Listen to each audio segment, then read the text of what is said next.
Welcome to the Pick List, the podcast for curious food industry minds.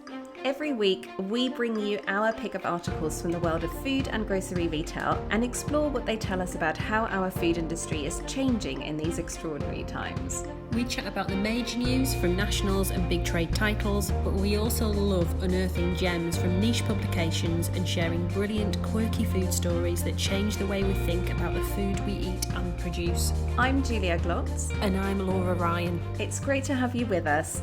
Let's start the show.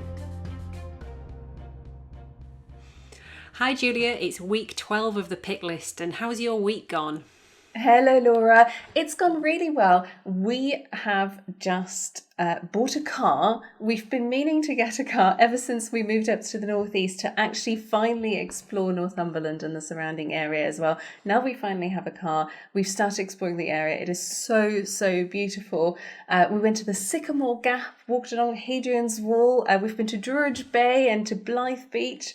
So I'm absolutely loving it. If anyone listening has any tips for what I should be checking out in the northeast, please do let me know. But absolutely enjoying just the stunning landscape and surroundings up here at the moment.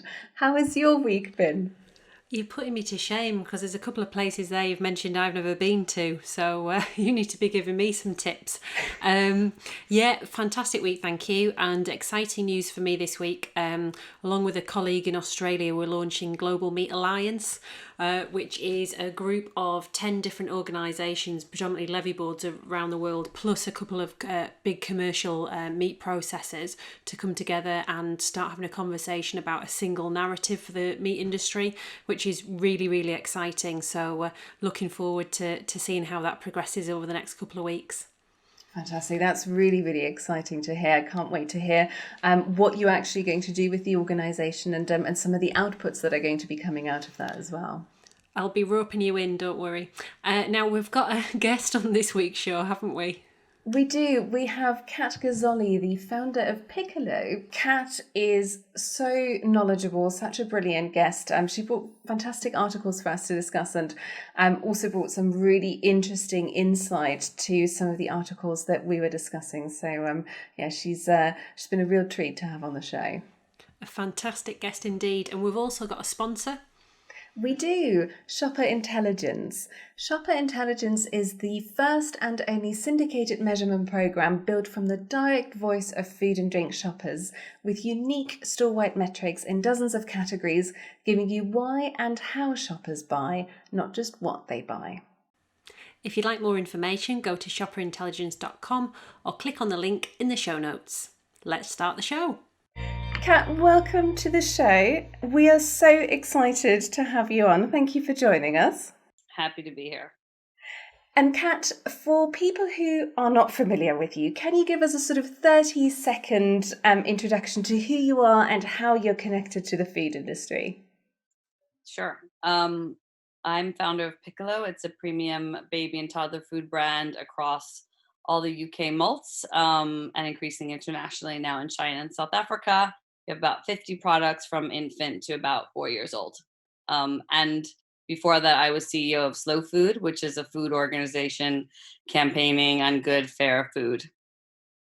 Brilliant. And you're joining us from Italy at the moment, which is going to become relevant and tie into one of the articles you've brought for us as well. Is that right? That is right. Straight from Friuli Venezia Giulia. Perfect. I suspect you've got slightly nicer weather than we have up here in the northeast at the moment. It's been really quite drizzly here. But so excited to see some of the articles that you've brought along for us as well. Kat, why don't you tell us about your first pick for us? So my first pick is from the New York Times. It's all set in Cairo in Egypt. And it's how one family who's affected by the coronavirus, which is unfortunately sweeping the world, finds it within themselves to start cooking for their neighbors. And then they basically create like an army of people within their neighborhood who are cooking homemade meals, but also putting little handwritten notes inside the meals. And it kind of reminded me of what has been happening in Britain, because there has been initiatives like this in the UK. But I really liked the personal Middle Eastern way that they went about it, with like kind of motivational statements in each meal. it's a total grassroots type of no app. It doesn't have all of the food tech that we see happening for initiatives like that in the UK. But I felt that, you know, at the end of the day, what there's a silver lining to this virus to a certain extent in showing, you know, the good it can bring out in us, and how that can happen in kind of high tech or low tech ways. But it's all fundamentally about helping each other, and I think you know it's important to get those stories out like that are also happening in the global south. I thought it was a great article, and I really liked the fact that it brought food to the centre of a community, didn't it? And we often, you know, think of food as a commodity item, but the fact it can bring people together and make them feel better, make them feel part of something. And as you say, those notes that they were putting inside the packages as well were fantastic in terms of making people feel a bit happier in times that are very challenging. Yeah, absolutely. And I think just this idea of cooking a meal for someone, you know, especially someone who's going through a hard time, who's you know, suffering an illness, and putting that care in to provide nutrition for another person as well. I think that's just so important at the moment, and it feels like this pandemic, for all the terrible tragedy that it's brought, has provided an opportunity for us to sort of rethink our relationship with food and maybe kind of focus back on that sort of really important nurturing role that food has in our lives as well. So I thought the article really told a great story around that. I was interested also that you picked an example from Egypt, because as you say, I think there's always the danger that you end up being rather focused on, you know, what's happening in the UK. We often have articles that look at what's happening in other European countries, but also the US. But of course, this is a global pandemic, and there's been an extraordinary global response to it as well. So, yeah, it was great to get an example from Egypt in there as well. My mother grew up in Morocco. My parents have spent a lot of time in Northern Africa. And I think food is glue, and the Middle Eastern culture is really about showing love to your neighbors, to your family through food. And what I'm excited for the UK is, you know, with all of us having to have been in the lockdown, cooking has really gone up. Just as you can imagine, everyone's been making meals at home because they've had to. You know, that role of food as also showing love towards your family because you're cooking for them or your friends obviously has come to the forefront. Julia, what's your first pick this week?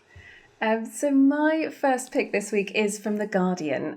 It's an article called How Nespresso's Coffee Revolution Got Ground Down, and it was written by Ed Cummings. It's an article about the history of Nespresso and, crucially, its future. It's a really interesting read with lots of fantastic detail about how Nespresso was started. There's quite an interesting bit of controversy around who actually invented the system, and also a really quite detailed look at what made that model, particularly that direct-to-consumer model, so successful that today some 14 billion Nespresso capsules are sold every year, both online and from 810 boutiques in 84 countries. So it's a huge success story, but there is also some fairly significant pressure now building on the brand and the coffee capsule format more generally. And all of that is raising some questions about future growth prospects. The article really focuses on three areas of pressure in particular. They are environmental concerns, they are concerns around cheaper competitors coming into the market, and then a core concern around brand positioning and changes in consumer behaviour and expectations. On the environmental side, it's a sort of reasonably well-rehearsed story by now. Single-serve packaging feels rather out of step now that we're more aware of the need to reduce packaging waste. Coffee pods can be recycled in theory, certainly, but it's not straightforward because it's a mixture of materials. It's got plastic in it as well as the aluminium, so you can't just put it in with your normal recycling. There's also been some criticism of Nestle around the sort of granularity of the data that they have published on exactly what percentage of their pods end up being recycled, and, you know, not necessarily providing particularly detailed breakdowns on a region by region basis around that. The second pressure that the article talks about is those cheaper competitors that can be used with Nespresso machines but are vastly less expensive than official Nespresso pods. They are a fairly fundamental challenge to the Nespresso business model, which is all about making money from the pods rather than making money from the machines. Nestle fought very hard for quite some time to keep rivals out of the market, to stop rivals from producing pods that would work with its machine. It's a battle it ultimately lost. So today there are lots and lots and lots of Nespresso compatible pods from all sorts of companies on the market, and they are of course putting growing pressure on the Nespresso business model. The third pressure the article talks about, which I think in a way is the most fundamental of all the pressures, and that is to do with the Nespresso brand and how it's positioned, how it's perceived. It's slick, it's aspirational, but you could argue it also now feels rather corporate perhaps and a little bit generic. And at a time when consumers are more interested in the stories behind the food products that they're buying. We just talked about how the pandemic is helping us reconnect with food, and it's certainly making us think a little bit more with food. Well, does that kind of sort of more corporate branding, that very slick, globalized exterior, does that resonate with consumers in the way that it would have done perhaps in the sort of early to mid 2000s? Or does, Nespresso perhaps look increasingly out of touch with that branding? So it's a sort of, it remains an incredibly successful brand when you just look at the figures and the sheer scale of the business. And there's absolutely no question that it's completely transformed the way we think about coffee. But as we sort of move into yet a new decade and consumers are ever more interested in sort of more regional coffee cultures, I think there's some big question marks around how a brand like Nespresso is going to have to adapt to continue to thrive. Kat, what did you make of it, of the article? I think sitting in, so Fruli is where Ely Coffee is from, and then I mentioned I worked with Lavazza a bit when I was with Slow Food. So despite being in baby food, I've had a bit of a coffee experience, and it was really interesting to read this. I think from like the heart, the first thing I saw is what happened when people started really just using the machine and using the pods, and I saw how it changed things culturally in Italy. So even when my own family bought one, what bothered me is like having a coffee like that is very much about connecting and going to the local bar and seeing your community. So what Nespresso has done essentially is that the way that kind of espresso was used has changed because of the machine, because of how easy it is now to just make it yourself. It's a high street type of item. So I see it as taking slightly away from like the social fabric originally of what a coffee is all about in your neighborhood. I also felt, just from my experience with Lavazza, that, and I looked actually at the recent Nespresso video that they've done on sustainability and recycling. To your point, the problem is now that's not a very defendable type of USP, because for like many other, Perkle and Lavazza talk a lot about the origin of the coffee, the sustainability.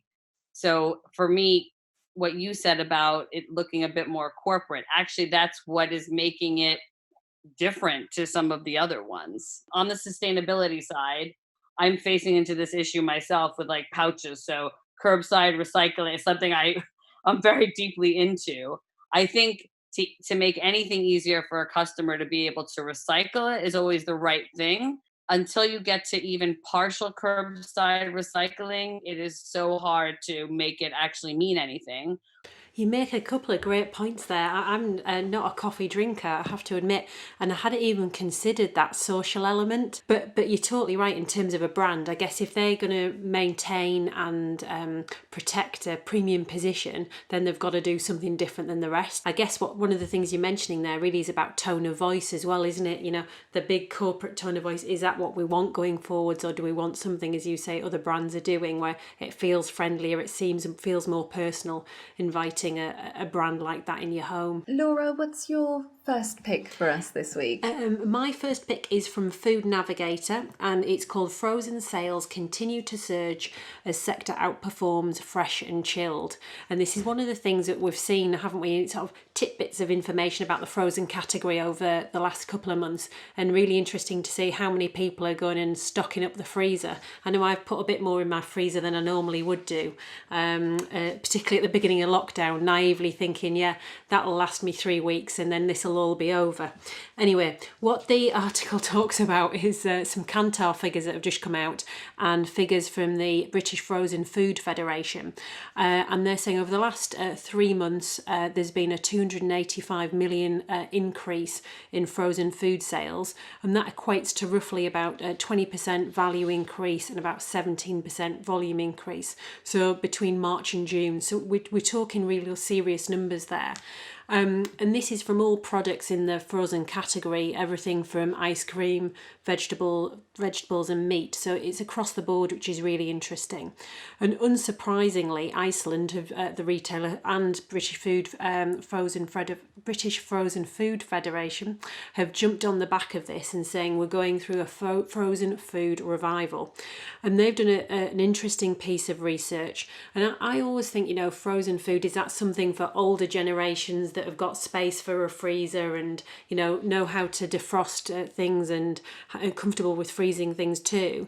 But their research is showing for 18 to 24-year-olds, they've really increased their purchasing of this category and see it as great value for money, particularly things like fruit and veg, where maybe there was waste before and you're dropping things in the bin when you haven't used them. It's a great opportunity to reduce that.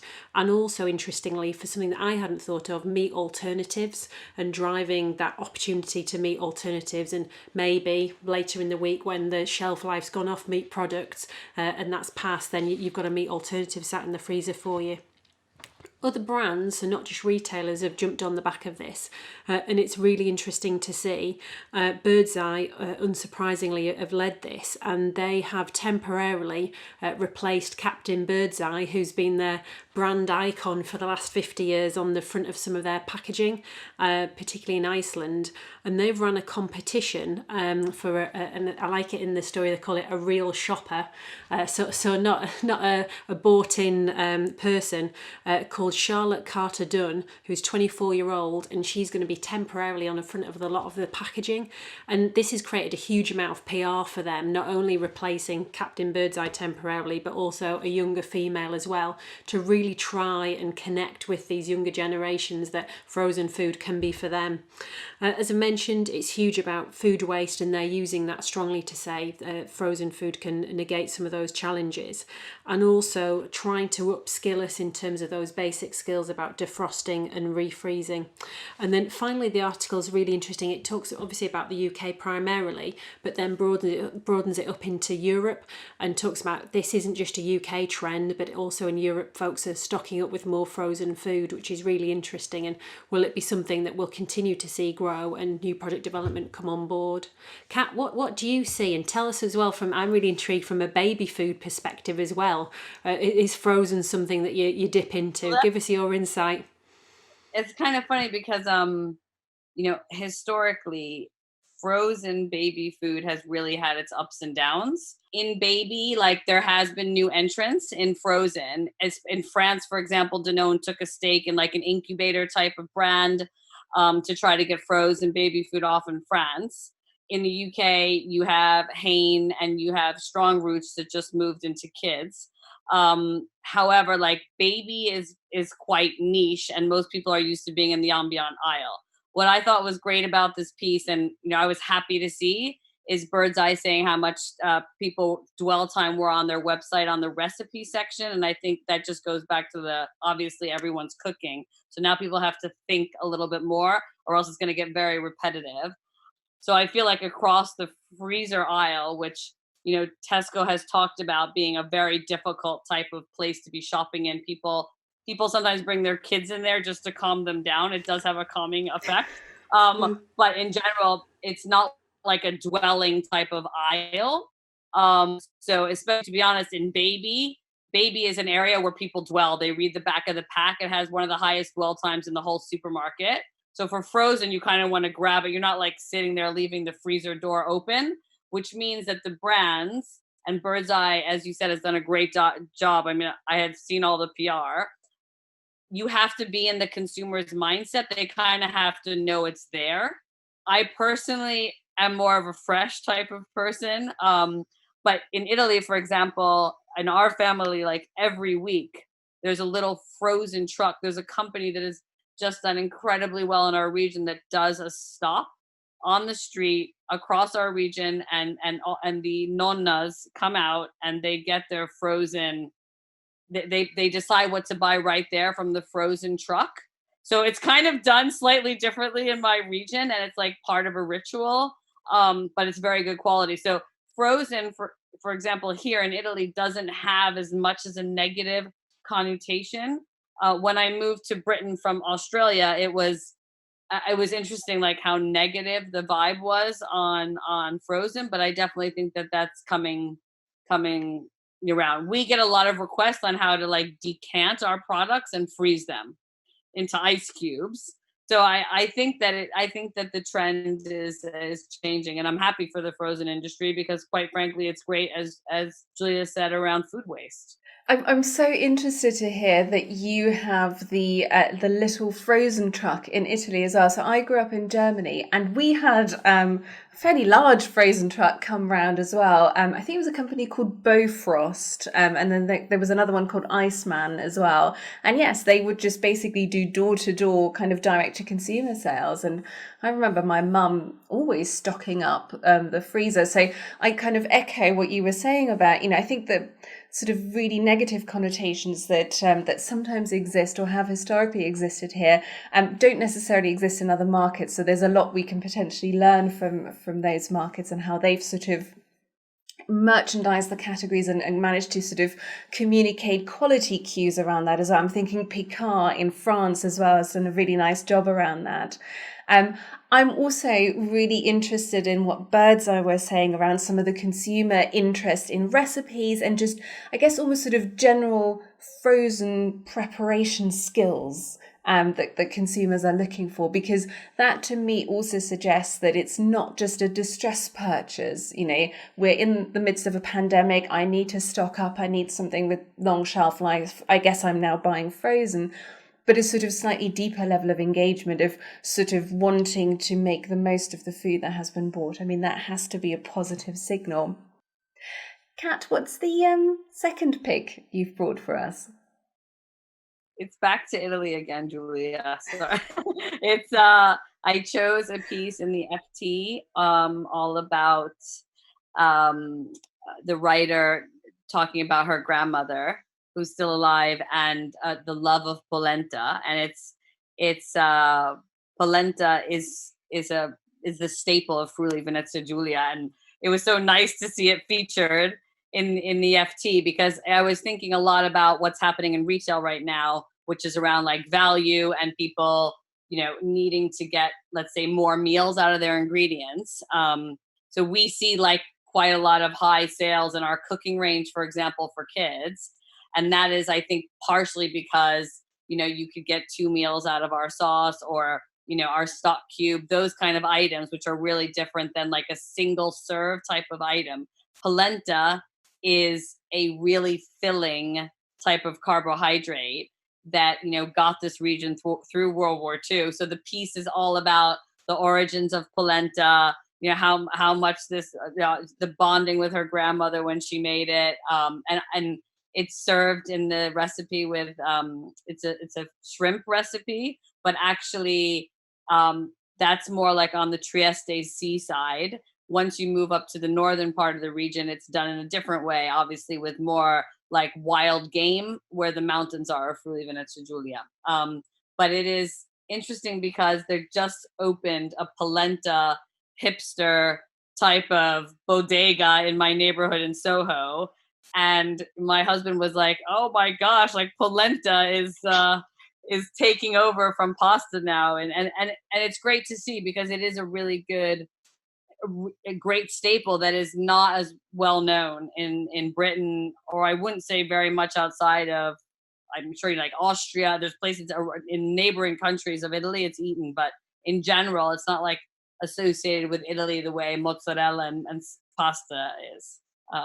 So I thought it was really heartwarming. Of course, personally, quite touching for me. So and the recipe is excellent, as most recipes are in the FT. So.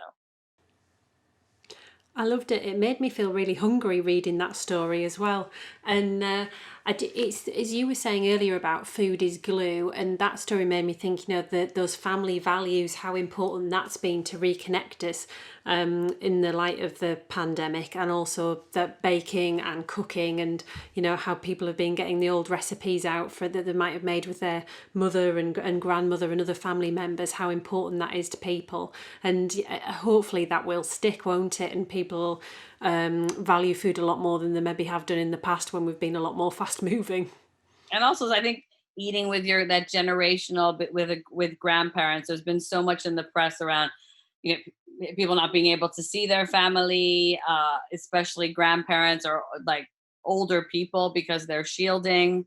So I feel it's a time to like reconnect and make priorities around family, whoever is in your family, and which is what this author is doing to a certain extent. Yeah, I love the piece. And funnily enough, I picked up a bag of polenta last week. And I don't know whether I must have read about this new pop-up restaurant or sort of polenta restaurant that you talked about, or whether there's just generally been more polenta coverage. I really don't know what possessed me, but I suddenly thought, I'll try some polenta. And I haven't really done anything particularly noteworthy or exciting with it. So I was really, really pleased to see it's got some recipes in there. So that is definitely inspired me to try and make a little bit more of my polenta, because you're absolutely right. I don't think it is a staple that's particularly well known over here, and I think if we do know of it, we don't necessarily know how to make the most of it or how to serve it or prepare it. So I think it'll be really interesting to see whether polenta is going to pick up a little bit more momentum around it, and it's going to not necessarily compete with pasta. I think that's probably a little bit too ambitious, but perhaps become an option that more of us are going to start experimenting with. Julia, what's your second pick? My second pick this week is from Modern Retail, and it's an article called "Once a Reliable Event, Back to School Shopping is About to Dramatically Change." And it's an article written by Anna Hensel. What this is a US-focused look at back to school shopping this year. And it's back to school generally, it's not necessarily grocery focused. But I thought it raised some really interesting points and made some interesting observations that are potentially going to apply to what we're going to be seeing here in the UK as well. It's really trying to make sense of how the coronavirus outbreak has changed the way consumers are going to be approaching back to school shopping. And of course, retailers are therefore going to have to change their back to school strategies. The big challenge in all of this, of course, is: are we going back to school? Who's going back to school? What is going back to school going to look like? And therefore, what are kids actually going to need? And what's going to be on parents' back to school shopping lists this year, therefore? There are a few key themes that are being picked up in this particular article that I thought were worth highlighting. The first one is that there's an expectation that a lot more back to school shopping this year is going to happen online rather than in store. It's normally a very in-store focused event, lots of brilliant in-store activations, and much more of an expectation that a lot of that is going to shift online this year. There's a Deloitte survey in the US of parents, and that suggests that 37% plan to do their back to school shopping online this year versus 29% a year ago. And in terms of ranging, we're looking at school-friendly, kid-friendly hand sanitizers and masks being among the items that are expected to be fairly high on parents' shopping lists. but also supplies potentially for studying from home. If there is going to be a sort of, school from home component still, parents will be looking to make sure that kids are comfortable and have all the equipment they potentially need. That can include laptops. There's increased spend on electronics expected, but also perhaps better desks to make sure that kids have sort of ergonomically suitable desks and chairs. Anything around digital equipment, as I said, laptops, electronics, going to be a fairly big focus this year as well. Third area that the article really focuses on is around marketing and how retailers are going to have to respond to all these changes. And there's an interesting quote from an expert at Kantar who says, you really probably want to have 2 pieces of creative ready to go for this year's back to school season. One, that basically reflects that yes, we are all going back to school, and another one if more children are perhaps not able to return to school straight away and are going to have to do more studying from home as we go into the autumn. So that sort of recurring theme that we've seen throughout the pandemic and throughout coverage on the pandemic is just so much uncertainty, and retailers having to suddenly look at these standard seasonal events that you could rely upon every year, suddenly in a completely new light, and having to really rethink their ranging and rethink the way shoppers are going to shop around those occasions. My first thought was like, good for Paul Mel Hicks with Argos, because who's in pole position here is Sainsbury's. From like a UK, you hear my American accent, so back to school is a very big thing in the US, and it has the same type of activations as in the UK with Walmart, etc. So, this article, I kind of thought of both geographic territories, like how they do things from my experience. But because I'm, working with the UK retailers mostly, I really thought about like how much Sainsbury's can do here because of the Argos tie-up. But there's also the whole food element. So what I think is fascinating, I think in a negative, like a little bit behind the curve of the US, is in the US there are kids aisles. In the US and Whole Foods Market, you have a dedicated aisle for like healthy kids snacks and lunches. In the UK, you essentially would be shopping across in order to find like kids type of food, which should have a different salt and sugar type of deck in the ingredient deck. So I kind of thought about the challenge around food for back to school. So I was thinking this is a major opportunity from like kids food type of ranging almost, which doesn't really exist in any UK retail. Most of the people I'm dealing with in the retailers are parents, and so they're all going through this themselves. And I'm certainly don't think I'm the only parent whose school said, you may be having to do packed lunches because of. So I think there's going to be an opportunity there. I hadn't thought about that, Kat, and it's a great insight, the whole packed lunch market and the huge opportunity that offers. And I suppose, as you say, even if kids are only going back to school a couple of days a week and we don't quite know what's going to happen, for the days that they're not at school and they're sat at home, then what are we feeding them? And that's even more of a pressure on home, isn't it? If you've got 2 parents that are maybe sat working from home as well, you want something quick and healthy that you can feed your kids. So there is a huge opportunity there. The other thing that I felt looking at this article, it reminded me of when I was a school kid. I absolutely hated it when you saw the back to school adverts and it was like the end of June, beginning of July, and you hadn't broken up yet, and it was giving you the big sell on kids' uniforms, and I was thinking, I don't want to think about September. I've not even had my summer holidays yet. But when you think about how much the big 4 have moved into clothing and school clothing and to try and be probably a loss leader to get footfall into their stores and differentiate themselves. And I wonder, are parents going to be rushing out and buying new uniforms? Probably not, and they might hold back a little bit on those sort of purchases, and as you say, maybe invest more in tech.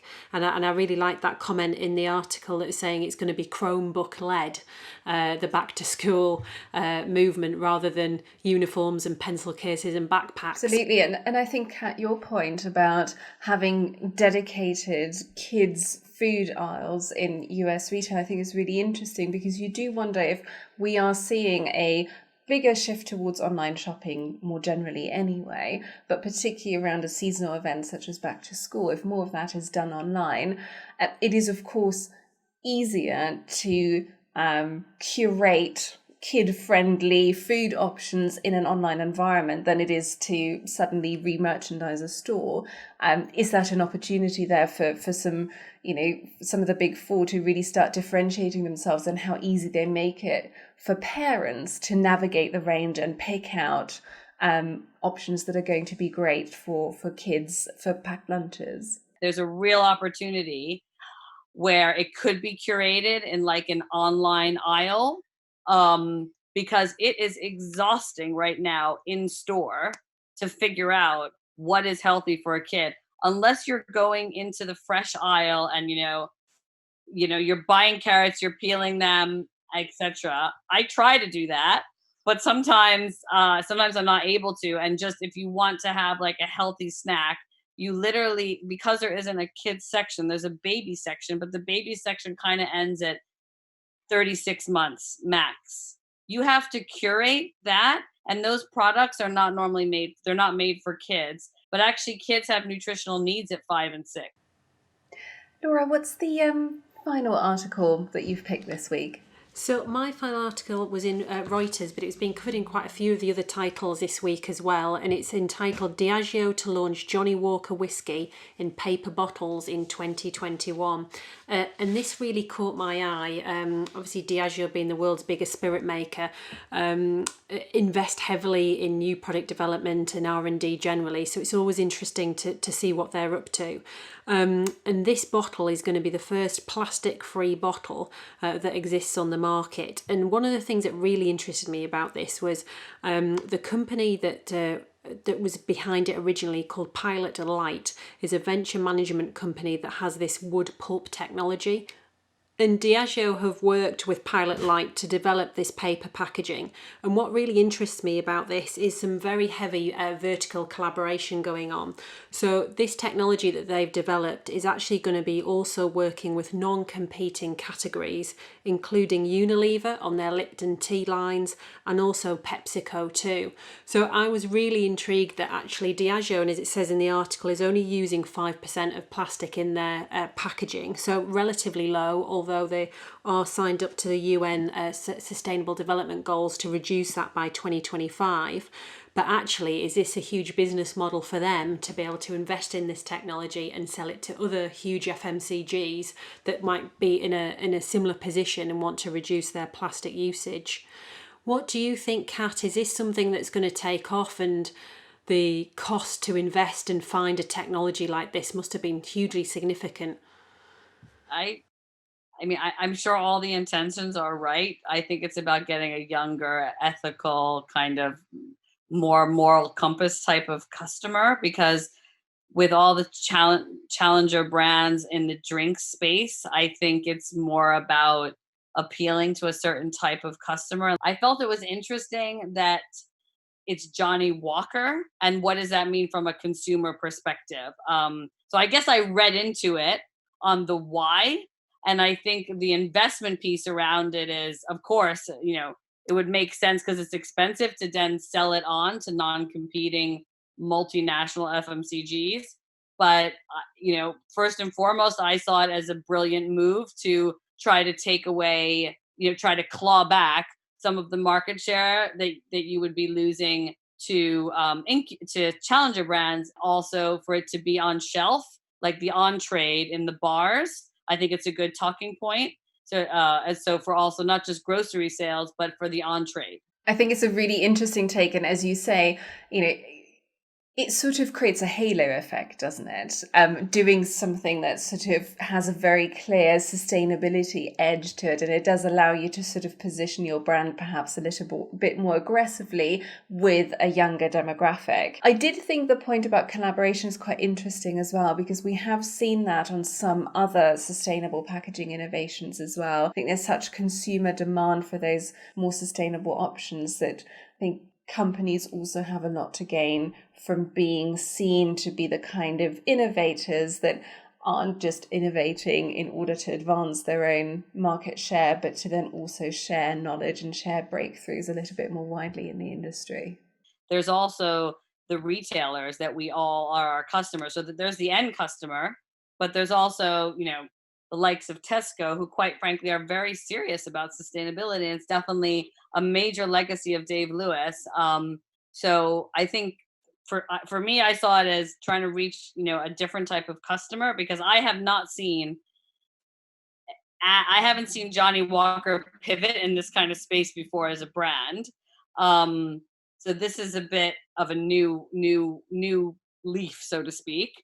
However, this is the kind of brand that would be doing very well in the big malts, and the UK retailers are quite serious about sustainability, and all of us, small and large, working with them to offer a greener packaging solution. Are you finding that is now an explicit talking point when buyers have conversations with you, for instance?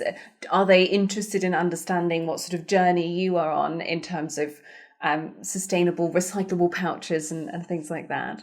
I would definitely say it's very much at the strategic level. So, and it's across the business. Definitely in Tesco, I can say what I think they've done really well is they're actually their head of sustainability. Would, before the virus came and we were still doing things in person, they do this, a deep dive kind of day-long conference with Baby and other suppliers.